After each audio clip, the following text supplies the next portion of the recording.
L'histoire de Bilal ibn Rabah et l'appel à la prière à l'époque du prophète Muhammad. Un homme se distingua par sa foi inébranlable et son courage face aux épreuves.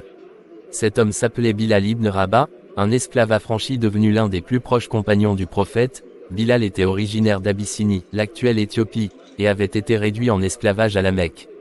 Lorsqu'il embrassa l'islam, son maître, un des ennemis les plus acharnés de l'islam, le tortura violemment pour le forcer à renier sa foi. Sous le soleil brûlant du désert, il était allongé sur le sable avec une lourde pierre sur sa poitrine. Malgré la douleur, il répétait inlassablement « Ahad, Ahad, Dieu est un, Dieu est un ». Un jour, Abu Bakr as-Siddiq, Kalalagré, compagnon du prophète, le vit subir ces tortures et l'acheta pour ensuite le libérer.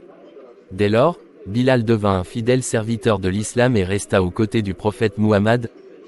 L'appel du Ramadan est le premier muezzin après l'hégire à Médine. Les musulmans ressentaient le besoin d'un moyen pour annoncer l'heure des prières.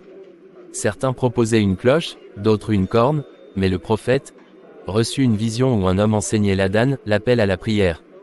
Il demanda alors à Bilal de l'appeler à voix haute, car il avait une voix profonde et belle. Dès lors, Bilal devint le premier muezzin de l'islam. Pendant le Ramadan, il avait une mission spéciale. Il faisait 2 appels à la prière de l'aube, Fajr. Le premier, avant l'aube, permettait aux jeûneurs de manger avant l'heure du suhoor, repas avant le jeûne, et le second signalait l'heure exacte de la prière et du début du jeûne. Une voix qui manquait après le décès du prophète. Bilal fut accablé de tristesse et cessa d'appeler à la prière.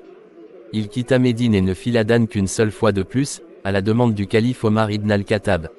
Ce jour-là, en entendant sa voix, les habitants de Médine pleurèrent en se rappelant le temps du prophète. Bilal ibn Rabah est aujourd'hui un symbole de patience, de foi et de justice dans l'islam.